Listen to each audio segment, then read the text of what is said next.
Have you ever wondered why the people who claim to love you the most are often the ones who hurt you the most? Why do the closest relationships sometimes feel like the toughest battles for survival? This seems like a paradoxical situation. Love should heal, not hurt. Yet millions of people experience the exact opposite. Betrayal, disappointment, and emotional wounds from the very people they love. What if this pain isn't random? What if there's a hidden truth lurking in the shadows of your closest bonds? What do you think about this? Today, we will delve into the dark corners of human psychology and uncover a secret revealed decades ago by Carl Jung, one of the greatest pioneers of the mind. The answer lies in what he called the shadow, the parts of our subconscious we don't want to see, yet which silently shape our relationships, our choices, and even the pain we endure. You will discover why emotionally intelligent people are often targeted, the surprising psychological benefits of inflicting pain, and how unresolved shadows silently orchestrate the dance of intimacy and conflict. This is not a story of revenge, it's about understanding why their pain has become your burden. Are you ready to embark on this journey? If I were you, I wouldn't want to miss this channel. If you're following along, let's begin the journey. Why do people cause emotional pain? A Jungian investigation. Carl Gustav Jung once said, "Until you make the unconscious conscious, it will direct your life and you will call it fate." This profound insight leads us directly to the core of why people, often those we love most, cause us emotional pain. At first glance, it may seem cruel or illogical. However, from the perspective of Jungian psychology, emotional pain is rarely about you. It is a reflection of others' unconscious shadows, their hidden, denied, or repressed aspects that they refuse to accept. Jung defined the shadow as the dark side of the personality, the unknown or little-known parts of the self. These aspects include not only weaknesses and fears, but also repressed desires and truths. When these shadow elements are not integrated into conscious awareness, they often manifest emotionally and externally towards others. Has Carl Jung's definition of the shadow started to spark some light bulbs in your mind? Have you ever felt this way? Once we begin to view emotional pain through the lens of shadow projection, we realize that much of the harm we experience is not personal, but archetypal. People unknowingly act out inner conflicts through interpersonal dynamics. A parent may unconsciously criticize a child for traits they themselves were never allowed to express. A partner may become jealous or controlling, not because of anything you did, but because your independence reflects a part of themselves they have long buried. In this way, relationships become mirrors, and the pain they carry becomes an invitation. Not an invitation to tolerate mistreatment, but to understand the deeper psychological forces at play. The more we are aware of this pattern, the less power it holds over us, and the more space we create for healing, both in ourselves and in our connections with others. Emotional intelligence and the shadow. Why are the empaths targeted? Carl Jung emphasized that the journey towards psychological wholeness is rooted in individuation, the conscious integration of the unconscious self. This means becoming aware of the hidden parts of our psyche, especially the shadow, and learning to integrate rather than deny them. Ironically, those individuals who embody the qualities most aligned with growth, empathy, emotional awareness, compassion, and inner clarity, often become the primary targets of psychological projection and emotional hostility. But why is that? To understand this, we must first acknowledge a fundamental truth in Jungian psychology: the shadow always seeks to be recognized. It craves consciousness, yet it resists exposure. And here lies the paradox: when someone with high emotional intelligence enters the life of a person who has not yet confronted their own darkness, they become a living mirror. The empath reflects what the other cannot yet face. The empath becomes a threat, not because they do anything malicious, but simply because they see too much. Jung warned us, one does not become enlightened by imagining figures of light, but by making the darkness conscious. The empath, by their very nature, embodies this light, an emotional and intuitive clarity that naturally illuminates unspoken truths. And where there is light, darkness becomes visible. This exposure is often not welcome. To the unhealed ego, it feels like a violation, even if no harm is intended. Thus, when an empath unintentionally shines light on someone's unconscious wounds, it can provoke a powerful, often irrational defensive response. This may take the form of emotional aggression, gaslighting, withdrawal, manipulation, or cruelty. These reactions are not always deliberate. They are survival strategies of the unintegrated psyche, automatic defenses triggered by the shadow's fear of being revealed. It's important to remember that this targeting is not personal, even though it feels that way. It is not about the empath's flaws, but about what their presence evokes. The clearer your emotional mirror, the more uncomfortable others may become, especially those who have built their identity on repressing or denying aspects of themselves. The emotionally intelligent person becomes a catalyst, inviting transformation, but also triggering resistance. This is why empaths often find themselves in the crossfire of other people's emotional turmoil. Their mere existence challenges illusion. Their presence demands authenticity. But for those not ready to face themselves, authenticity can feel like an attack. The hidden psychological benefits of causing pain. At first glance, the idea that someone might benefit from causing emotional pain seems morally repugnant or psychologically perverse. But Jungian psychology encourages us to look beneath the surface, to ask what is the unconscious motivation. Why would someone hurt another, even unknowingly? Jung provides several clues into the complex motivations of the psyche. Emotional harm is rarely just about cruelty for cruelty's sake. It is often a desperate, unconscious attempt to manage inner chaos, find meaning, or seek balance. Here are 4 core psychological mechanisms that underlie the tendency to cause pain, each rooted in the dynamics of the shadow. 1. Control over the unknown. Jung observed that, the ego fears the shadow because it is the seat of the unknown. Within every person lies a vast terrain of unmet emotions, repressed memories, and chaotic impulses. When this inner world is too overwhelming or unexamined, individuals may attempt to regain a sense of control externally, by dominating, criticizing, or manipulating others. Causing emotional pain can be a misguided way to reassert this control. If I can make you feel small, then I don't have to confront how small I actually feel inside. It becomes a strategy of projection and displacement, transferring inner chaos onto another, in order to feel temporarily more secure or powerful. 2. A cry for recognition and validation. Jung introduced the concept of complexes, emotionally charged groups of memories, feelings, and ideas that reside in the unconscious. These complexes, when unresolved, can take over behavior in dramatic or disruptive ways. Sometimes, individuals unconsciously use negative behaviors, such as passive aggression, sabotage, or cruelty, as a cry for help from the unconscious. In this light, hurting others is not always sadistic. It can be a confused, immature attempt to be seen. If love and attention were only given in childhood when there was drama, conflict, or punishment, then the psyche may equate pain with connection. The person creates chaos not out of hatred, but because it's the only way their inner child learned to feel significant. 3. Projection of inner wounds. Few quotes from Jung are as illuminating as this one. Everything that irritates us about others can lead us to an understanding of ourselves. Emotional pain is often a mirror,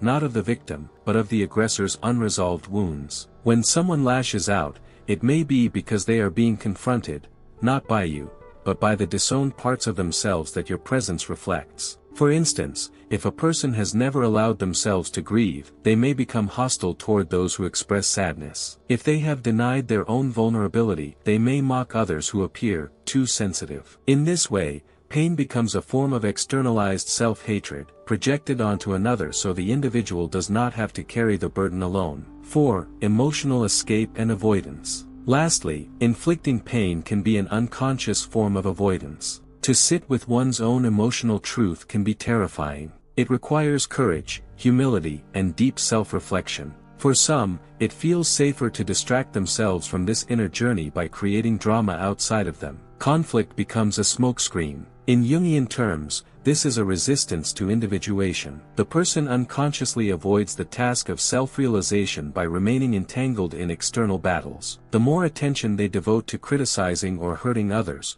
the less they have to look inward. Pain, then, becomes an escape hatch, protecting the ego from the deep work of transformation. Conclusion: awareness is the first step toward healing. Whether you are an empath who finds yourself repeatedly targeted, or someone who recognizes a tendency to hurt others under stress, the path forward lies in awareness. Jungian psychology does not excuse harmful behavior, but it does explain it. And through explanation, we gain the power to change. By recognizing the unconscious motivations behind emotional harm, we can begin to interrupt these cycles, whether they come from ourselves or others. We learn to see pain not only as a wound, but as a message. And when we respond with boundaries, compassion, and consciousness, we begin the slow but vital process of healing the shadow, within and around us. As Jung reminded us, there is no coming to consciousness without pain, but there is also no transformation without truth. And truth begins the moment we choose to see. How unresolved shadows shape our relationships. In the complex dance of human connection, few forces exert as much hidden influence as the shadow self, those unconscious parts of us that Carl Jung so insightfully identified. According to Jung, the meeting of two personalities is like the contact of two chemical substances. If there is any reaction, both are transformed. And indeed, the transformation can be beautiful, or deeply painful, depending on how much of our shadow we have made conscious. When two people enter into a relationship, they don't just bring their love, joy, or dreams. They also carry unhealed wounds, unresolved trauma, inherited belief systems, and suppressed emotions. These hidden parts often seek expression not directly, but through projection, onto the people closest to us. For example, a deep-seated fear of abandonment rooted in childhood may unconsciously drive someone to cling too tightly, sabotage intimacy, or gravitate toward emotionally unavailable partners, perpetuating the very pain they fear. In such cases, the conflict isn't merely with the partner, it's with the self. Arguments, emotional distance, or repeated patterns of betrayal are often manifestations of a deeper internal war. Until these hidden parts are acknowledged and integrated, relationships may become battlegrounds where the unconscious plays out old stories. Shadow work, then, becomes essential not only for personal growth but for relational healing. As Jung wrote, knowing your own darkness is the best method for dealing with the darknesses of other people. When we begin to recognize our triggers, wounds, and projections, we no longer blindly act them out. We begin to respond with awareness rather than react from pain. This shift can transform relationships from places of repeated suffering into sacred grounds for mutual transformation. Protecting your empathy without losing your essence. Many sensitive and empathetic people struggle with the dilemma of how to remain open-hearted in a world that often seems cold, aggressive, or indifferent. They ask, how do I keep my compassion alive without becoming hardened, numb, or self-sacrificing? Carl Jung offers a psychological roadmap that honors this inner conflict. He reminds us, who looks outside, dreams, who looks inside, awakes. Here are some foundational Jungian insights for protecting your softness while staying strong. 1. Radical self-awareness. Begin by looking inward. The more intimately you understand your own emotional landscape, your wounds, desires, boundaries, and fears, the less vulnerable you are to manipulation or unconscious reenactments of past pain. Self-knowledge doesn't make you immune to hurt, but it gives you tools to navigate it. 2. Honor all your emotions. Jung believed that our feelings are the language of the unconscious. Suppressing anger, sadness, or fear doesn't make them disappear, it only drives them deeper into the shadow, where they gain power. Embrace your emotions as valuable signals rather than weaknesses. Feeling deeply is not a flaw, it is a form of inner intelligence. 3. Boundaries as self-respect. Too often, empathy is mistaken for self-erasure. But Jung reminds us that true connection requires authenticity. Setting boundaries is not an act of rejection, it's an act of integrity. As he said, loneliness does not come from having no people about one, but from being unable to communicate the things that seem important to oneself. Boundaries allow you to stay connected to yourself even while connecting to others. 4. Compassion with discernment. Empathy doesn't mean absorbing everyone else's pain as your own. It means holding space without losing your center. Love without limits becomes martyrdom.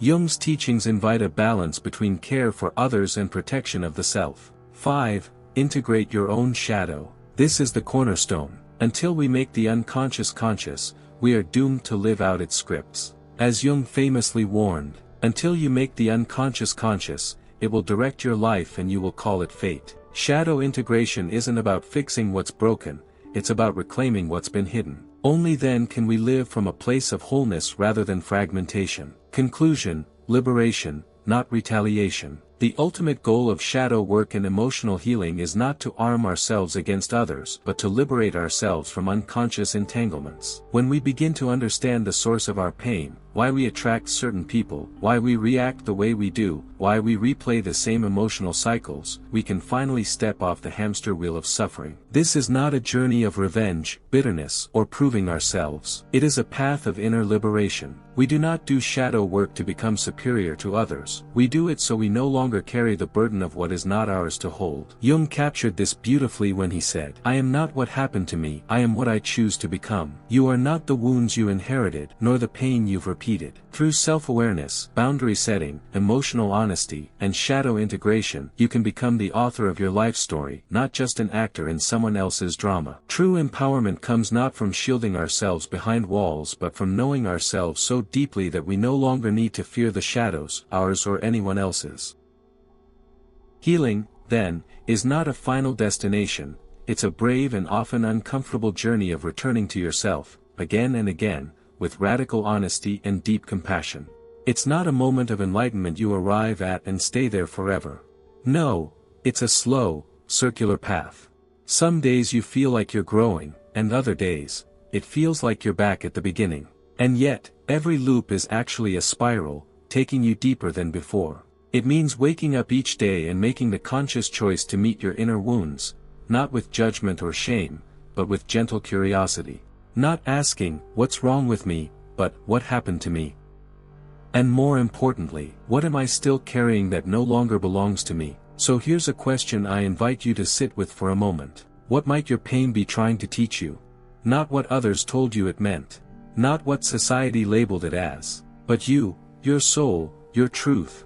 What does it say? Because when we stop running from our shadows and instead begin to truly listen to them, something almost magical begins to unfold. The very wounds that once held us hostage, the ones we were ashamed of, hid from, buried under achievements or perfectionism, they begin to speak. And in their voice, we often hear wisdom, not the kind found in books or lectures, but a wisdom that only comes from surviving, from feeling deeply, from being cracked open. You start to understand your emotional patterns.